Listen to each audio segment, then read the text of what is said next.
Mesdames, Messieurs, bienvenue à Libreville au Gabon. Nous allons donc entamer la dernière émission Enjeux consacrée donc à ce pays. Et ce jour, on traitera de la problématique de l'intégration sous-régionale. On parlera aussi de l'immigration dans ce pays. Donc, alors, suite au boom pétrolier des années 70, il y a eu des vagues migratoires en provenance essentiellement des pays d'Afrique de l'Ouest ou d'Afrique centrale. Dans l'émission de ce jour, on va voir quelles ont été leurs importances sur le plan social, économique et politique.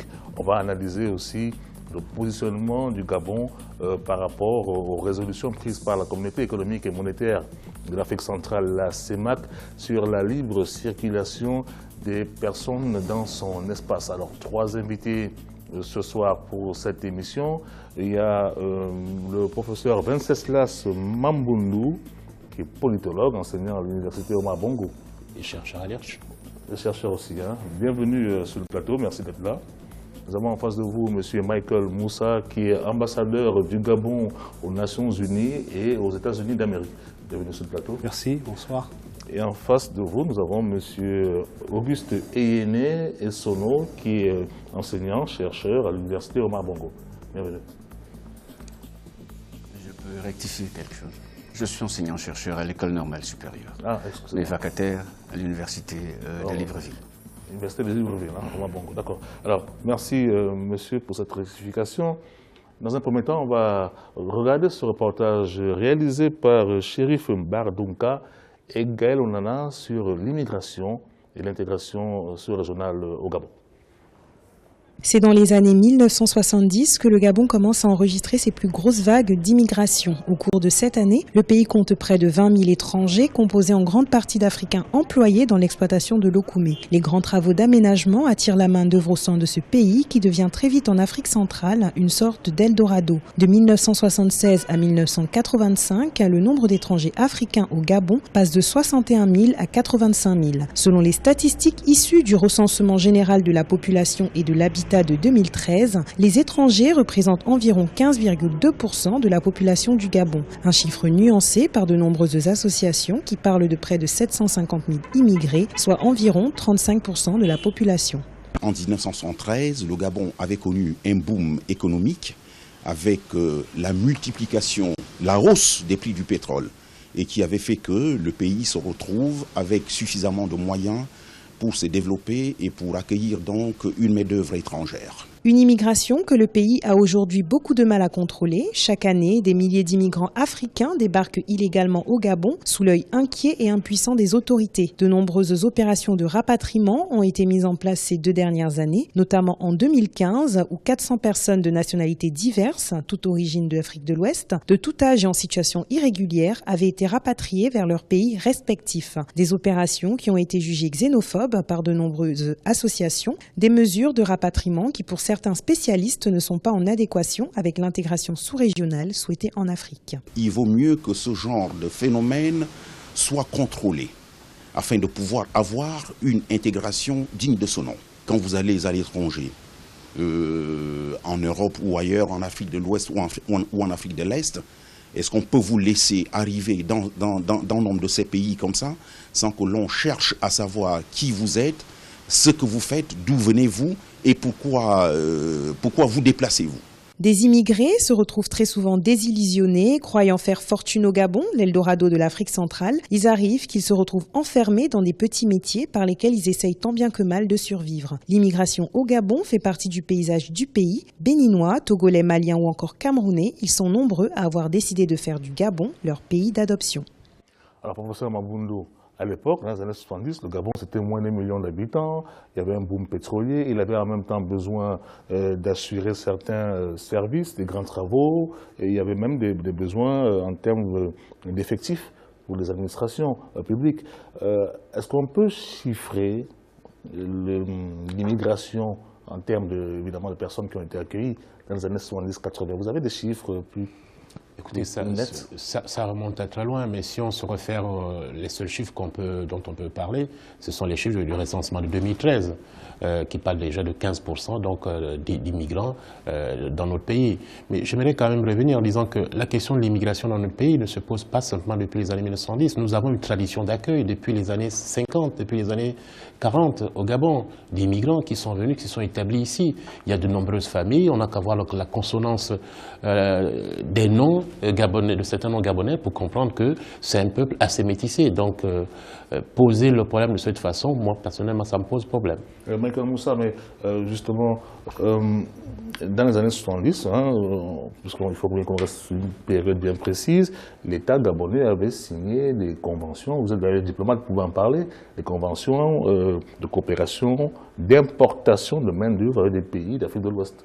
Oui, mais c'était une politique voulue. C'était une politique voulue parce qu'il y avait une nécessité. Nécessité fait loi. À cette époque, il fallait de la main-d'œuvre pour certains grands travaux, notamment le transgabonais et autres. Mais comme a dit mon frère Wenceslas, le problème de l'immigration au Gabon, on ne peut pas le limiter dans le temps. Le Gabon a toujours été un pays d'accueil, c'est un pays charnière, c'est un pays carrefour. Même si on repart à la création de Libreville elle-même, qu'est-ce qui a créé Libreville? D'où vient le nom de Libreville? C'est un bateau d'esclaves repris sur la côte qui allait en mer pour aller vers l'Occident, qui a été ramené sur Libreville et qui a créé la ville de Libreville. Moi-même, moi ici qui parle, je suis un produit de l'intégration au Gabon. Donc vous ne pouvez pas limiter, si la question de l'immigration se pose, la problématique n'est pas la même, celle d'aujourd'hui, que celle de 70 ou des années antérieures à 70. Aujourd'hui, il y a un problème, c'est vrai, d'un trop-plein, dans n'importe quel pays, ça se pose. C'est un problème clé et fondamental. Et le sujet de notre rencontre ce soir, de l'invitation que j'ai eu l'honneur de recevoir et que j'essaie d'honorer, est de parler d'intégration et d'immigration. L'intégration sous-région ne peut pas se faire quand vous avez des gens qui aspirent à des postes de responsabilité qui commencent à être xénophobes. Le candidat Ping, par exemple. Quand il parle de moi, personnellement, vous avez été indexé? J'ai été indexé personnellement, en disant il y a des étrangers que nous acceptons, tels que l'ambassadeur Michael Moussa et autres. Je ne suis pas étranger, je suis gabonais et fier de l'être. Un ancien ministre des Affaires étrangères ne peut pas se permettre cette légèreté. Il ne peut pas se permettre cette légèreté. Je représente mon pays aux Nations Unies et aux États-Unis d'Amérique, au Mexique et en Haïti. Je représente le Gabon, je suis fier de mon pays et je suis fier de le représenter. Laissez-moi finir, laissez-moi finir. Monsieur Ping, il a cité le nom des membres du gouvernement, en disant tel, sa mère est béninoise. Il a oublié de dire que Monsieur Chambrier, qui est un de ses soutiens, tout à fait, mais je veux le dire, ça pose le problème d'intégration. Ça pose le problème d'intégration. Oui, il faut le dire. Oui. Il faut le dire. Il oublie aussi de dire que quand il a cité certains membres du gouvernement, son soutien premier, Monsieur Chambrier, est de mère béninoise. L'épouse de Monsieur Ping, depuis plus de 40 ans, n'a pas de passeport gabonais et n'est ivoirienne. Alors, Monsieur Yéné Sono, monsieur, je comprends très bien que vous avez été touché par cela, on peut comprendre. Monsieur Yéné Sono, justement, vous avez écrit un livre, vous avez écrit un ouvrage, justement, sur l'intégration. Est-ce que cela peut avoir comme impact sur le plan politique? Dans votre ouvrage, vous en parlez. C'est quel ouvrage déjà? Pouvez-vous... Le Gabon, un pays en crise. Le Gabon, un pays en crise. Alors, dites-moi, quand on parle justement d'immigration, est-ce qu'on peut considérer de manière globale quand même que l'intégration s'est faite de ces immigrés-là? Il y a au moins une première génération qui a été complètement intégrée. Je commence par vous dire merci de m'avoir invité à cette émission. Il nous reste 6-7 minutes pour cette première partie. Allez-y. D'accord. Je vais avoir un point de vue clair et net. Le Gabon est un vieux pays d'accueil. Libreville est une vieille ville cosmopolite. Les premiers Européens arrivent sur les côtes de l'estuaire au XVe siècle, je pense en 1472, voyez-vous. Oui, et ça, je pense ça fait 600 ans. Oui. Mais maintenant, sur le plan, là, en 2016. Oui, j'en viens. Oui. Ensuite, il ne reste pas beaucoup de temps. Ensuite, il y a eu la fondation de Libreville, que les Portugais que la Fondation Libreville qui a été faite... Monsieur Yéné, il nous reste 4-5 minutes. Je n'ai pas envie de vous presser, mais je veux qu'on en vienne au point actuel. Est-ce que vous avez l'impression quand même que, de manière globale, l'intégration elle est faite même au niveau politique? L'intégration n'est pas faite, je vous réponds clairement. Je pense que le problème que pose l'immigration, c'est un problème de hiatus entre le projet de l'État-nation que nous avons, l'État de droit qui doit être le socle juridique de l'État-nation et la façon dont on accueille ceux qui arrivent maintenant. Pourquoi je le dis? Je le dis parce que sur un territoire, il y a des descendants. Les descendants viennent de ceux qui sont plus ou moins, relativement, les pionniers. Ça veut dire ceux qui ont été là il y a 2 siècles, 3 siècles, 4 siècles, voire 1000 ans, n'est-ce pas? Ensuite, il y a une vieille tradition, bien évidemment une vieille tradition d'immigration, une vieille tradition d'hospitalité et d'accueil. Le vrai problème qui se pose, c'est que pour que l'immigration ne devienne pas une question qui dérange, il faut veiller à ce que, si ceux qui arrivent doivent revendiquer des droits, qu'on leur applique aussi des devoirs, 1, et de 2, qu'on commence par réaliser l'État-nation avec ceux qui sont déjà là, en veillant à ce que ceux qui sont déjà là, qui sont des descendants, aient des droits, n'est-ce pas? Professeur Baboudou, voilà, sur ce qu'il est en train de dire, M. Yéné Essono, il pense déjà qu'il faut privilégier les natifs, ceux qui ont des liens séculaires dans le pays. Moi, je ne suis pas de cet avis. Vous savez, je me considère comme un citoyen du monde et j'estime qu'un individu peut se sentir membre d'un pays à part entière, d'une société à part entière. Nous l'avons tous reconnu ici que l'immigration date d'avant 1960 dans le cas du Gabon. M. Moussa vient de dire qu'il est lui-même, on va dire, fils d'immigrés. Appelons-le comme ça. Tout à fait. Moi, j'ai des frères qui sont enfants d'immigrés, dont les parents, les pères ou les mères ne sont pas gabonais. Un des parents est gabonais. Mais nous avons un véritable problème. Le problème ne se pose que lorsque nous sommes dans des situations de crise économique. Il fut une période où le problème se posait. Ou alors, le problème se pose lorsque nous avons eu, à une certaine période, un souci avec le Cameroun pour un match de football. En 81. En 81. Donc, vous voyez, mais je ne pense pas que la question de l'immigration doit se poser de cette façon. Nous sommes un petit pays par la population et nous devons, de mon point de vue, si nous voulons y avancer, y avoir une politique claire sur l'immigration. Je dis pourquoi une politique claire? Parce que nous avons déjà un souci. Si vous êtes né d'un parent gabonais et d'un autre parent étranger, cet enfant doit faire la démarche pour avoir un certificat de nationalité. Ce qui me paraît une aberration totale. Je dis bien ce qui me paraît une aberration totale du point de vue de la loi. Vous voulez dire que la loi devrait être... La loi devrait automatiquement... C'est comme si le droit de sol ne s'appliquait pas. La loi devrait automatiquement accorder la nationalité à cet enfant qui est issu d'un parent. Il y a beaucoup de jeunes Gabonais qui n'ont pas une carte d'identité gabonaise parce qu'ils n'ont jamais eu un certificat de nationalité.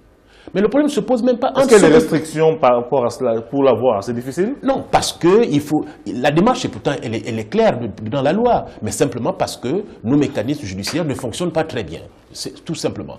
Mais si nous revenons un peu plus bas, nous posons le problème sur la question de l'immigration. Mais posons ensuite de ces peuples autochtones dont vous parlez. Parce que comment se sent le Gabonais qui a un parent de l'autre côté?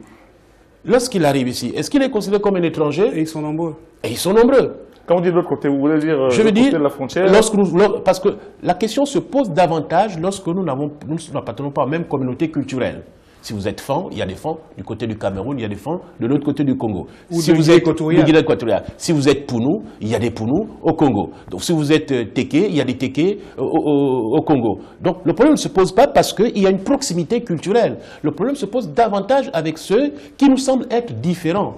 Et surtout lorsque nous sommes dans des situations de crise. Différents, sauf quand ils sont d'origine, un parent est d'origine occidentale. Quand un Gabonais binational a un nom français ou anglais, le problème ne se pose pas. Ne se pose pas. Ça pose polémique quand le Gabonais en question, qui par exemple dans mon cas a un grand-parent qui vient du Niger, Et tout de suite, ça saute. Quand vous appelez, je ne sais pas moi, Walker, ou je ne sais pas, à titre d'exemple, ou John, ou Jean, tout ce que vous voulez, parce que vous avez un parent français, le problème ne se pose pas dans notre société. Il y a une forme de racisme même Non, qui est clair. Moi, je ne parlerai pas de racisme. Mais pour revenir sur ce Excellence, moi je ne parlerai pas de problème de racisme. Mais ce n'est pas un racisme. Sur ce qu'a dit le collègue enseignant, Monsieur Yélé, sur la base, il n'y a pas tellement de problèmes, c'est ce qu'il a dit. Là où j'ai un souci avec ce qu'il dit, c'est qu'il dit qu'il faille avoir de droits particuliers pour ceux qui considèrent comme les premiers natifs. C'est pas ce que vous avez dit. Donc je vous ai mal compris, parce que je vais vous demander à partir de quel moment on est... Donc tous les deux, nous vous avons mal compris. Précisez parce que... Ce que je dis ici... Non, ce que je dis. Et puis veuillez ne pas presser la parole, parce qu'on est quand même venu là. Non, écoutez, je gère un plateau, il y a un temps. Je comprends, je vous comprends. Je vous comprends tout à fait. Ce que je dis ici est que on ne peut pas accueillir les étrangers, n'est-ce pas, être laxiste sur la loi, ça veut dire ne pas respecter les procédures pour octroyer le droit de séjour, le titre de séjour, ne pas respecter les procédures pour octroyer la nationalité, n'est-ce pas? On ne peut pas fonctionner de cette façon-là, alors même que les primo-descendants sont déjà privés de tous les droits.